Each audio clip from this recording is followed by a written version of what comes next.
السلام عليكم ورحمة الله تعالى وبركاته walaalyaal kusoo dhawaada darsigeena maanta darsigeena waxaan uga hadlaynaa wax loo yaqaano having clause ama keyword loo yaqaano having keywordka loo yaqaano wuxuu inoo fududeynayaa inaan soo filter gareyno ama soo kala doorano groupka oo natiijadiisa kusoo muuqanayso resultiga inta badan waxaa la isticmaalaa having waxaa la isticmaalaa group by ayaa la isticmaalaa inta badan waxay u eg tahay shaqada ay qabanayso shaqadii oo where statement qabanaysay ay u eg tahay ama keywordka where loo yaqaano shaqadu qabanayay ay u eg tahay laakiin waxay ku kala duwan yihiin inta badan having waxaa loo isticmaalayaa markii adiga yani shaqooyin isku xiran sida group amal wax isku xiran marka isticmaalayso waxaa loo isticmaalaa sida having ayaa loo isticmaalaa marka single row ama row kaliya oo yani gooni u taagan amal marka aad rabto inaad soo filter gareysidna waxaad isticmaalaysaa where hadii rowska ay badan yihiin waxaad isticmaalaysaa having waxaa loogu soo daray SQL sababta loogu soo daray ayaa waxay tahay where keywordka loo yaqaano looma isticmaali karo ama lama isticmaali karo aggregation functionska aan soo qaadan jirnay lama isticmaali karo sida sum iyo wax way count iyo average ila lama isticmaali karo sidaas daraadeeda markii la rabo in function la isticmaalo bedelkii where waxaa la isticmaalayaa having ayaa la isticmaalayaa si ay ula shaqeyso aggregation functionska marka maadaama where aan la shaqeynaynin aggregation functionska marka halkan waxaa lagu leeyahay soo dooro inta customer ID ga number customer ID ga soo dooro adigoo ka soo dooranayo table loo yaqaano customerska adoo u group gareynaya as wadan wixii wadan ah adigoo isku keenayo marka maxaad ku soo filter gareynaysaa maxaa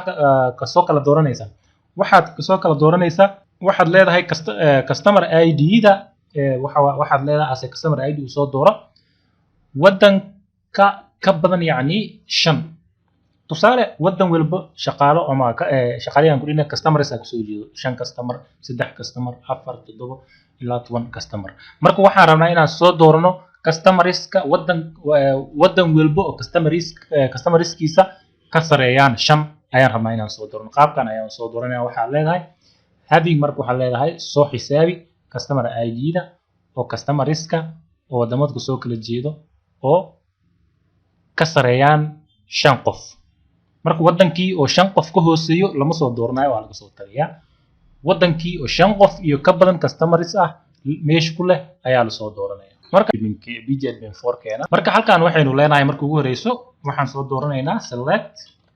waxaynu leenahay noo soo door wax walba waxaan noo soo doortaan leenahay from waxaynu leenahay payment table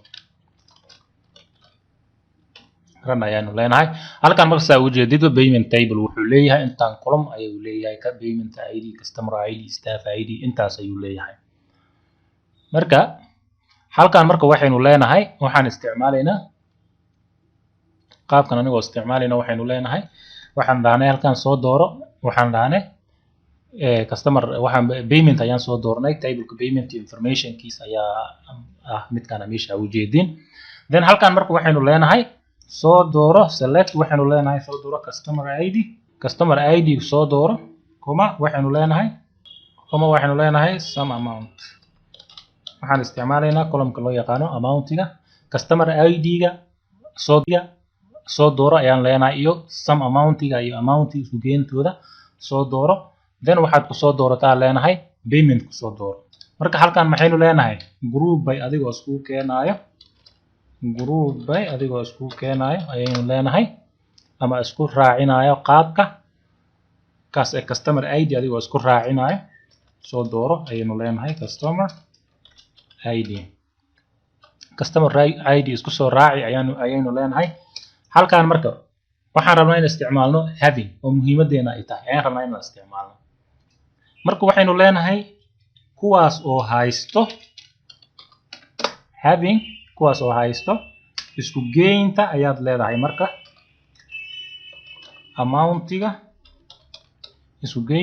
amountiga ka weyn ama ka sareeyo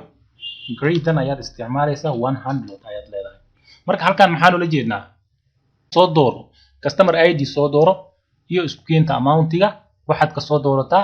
paymentiga ama columnka tableka loo yaqaano paymentka soo dooro adigoo isku raacinayo as a customer ID isku soo raacinayo oo soo group gareynayo as a customer ID halkan marka waxaad leedahay customer ID daasi oo amountiga marka la isku geeyo ka sareyso 100 soo dooro ayaad leedahay marka halkan maxaa leedahay run marka halkan waa u jeedaa customer ID dan dhamaantooda waxay ka sareeyaan amountigooda ama lacagtooda waxay ka sareysaa 100 ayay ka sareysaa saa u jeedida 137 106 sidatan ayay u soconaysaa marka aan isticmaalno anaga having aan la isticmaalno markan waxaan dhaanay having inta badan waxay la shaqeysaa sida aggregation functions sum iyo count iyo wixii lamada ayay la shaqeynaysaa iyo average marka aan la isticmaalno hadeertaana count aan la isticmaalno qaabkee u la isticmaali karnaa marka waxaan tusaale waxaan rabnaa ama waxaan la weydiiyay in la ogaado inta customer store walba uu leeyahay tusaale company wuxuu leeyahay stores badan uu leeyahay marka waxa la rabaa store walba inta customer uu leeyahay ayaa la rabaa in la ogaado marka aan ogaano anagoo isticmaalayno count anagoo la isticmaalayno having close anagoo la isticmaalayno aan isticmaalno marka halkaan waxaynu leenahay select ayaynu leenahay halkaan waxaynu leenahay store ID waxaynu leenahay store ID-ga noo soo door ayaynu leenahay count waxaynu leenahay marka halkaan waxaan isticmaalaynaa column-ka loo yaqaano customer ID ayaan isticmaalaynaa maadaama aan customer ID aan raadinayno marka halkee ku soo dooranaynaa waxaynu ku soo dooranaynaa maxay tableka loo yaqaano customer ayaan waxaad soo group gareysaa ama iskugu soo dartaa ayaynu leenahay maxay store ID as store ID ahaan isku soo raaci marka waxaan leenahay raaci marka waxaan leenahay run marka si aan u isticmaalno having waxaan tusaale waxaan la weydiiyay in la ogaado storieska ama bakhaarada oo haysto in ka badan 300 oo customers haystaan ayaana la weydiiyay halkaan hadda 326 iyo 273 ayay kala haystaan storieskan sax marka waxaan u baahanahay kaliya storieska oo customerskooda ka badan yahay 300 ayaana la weydiiyay qaabkee u sameyn karnaa marka xaaladan amal waxaan isticmaalaynaa having ayaan isticmaalaynaa xaaladan amal looma isticmaali karo where keyword loo yaqaano looma isticmaali karo waa sababta keentay marka in la isticmaalo having marka halkaan aan isticmaalno marka waxaynu leenahay select ID store ID soo door ayaan leenahay soo xisaabi customer ID-da inta customer ID-gooda isku geeyaan leenahay waxaad ku soo doorataa maxay customers ka soo dooro ayaynu leenahay marka halkaan maxaynu leenahay group adigoo group gareynayo as store ID adigoo isku keenayo marka halkaan maxaynu ku dareynaa marka tii aan u baahnayn muhiimadeen marka waxaynu leenahay having waxaynu leenahay maxay count soo xisaabi ayaynu leenahay no for halkaan marka waxaynu leenahay maxay customer ID kuwaas oo ka badan 300 run ayaynu leenahay marka halkaan waa u jeedaa waxaan dhaanay soo dooro store ID-ga soo dooro iyo waxaad soo doorataa inta number ee customer ID-da ayaad soo dooranaysaa ayaan waxaad soo dooranaysaa tableka loo yaqaano customer adigoo isku keenayo as store ID adigoo soo group gareynayo soo dooro ayaynu leenahay marka kuwaas oo haysto customers ka badan 300 marka store oo ka badan waxaan leenahay soo dooro store-ka ka badan yihiin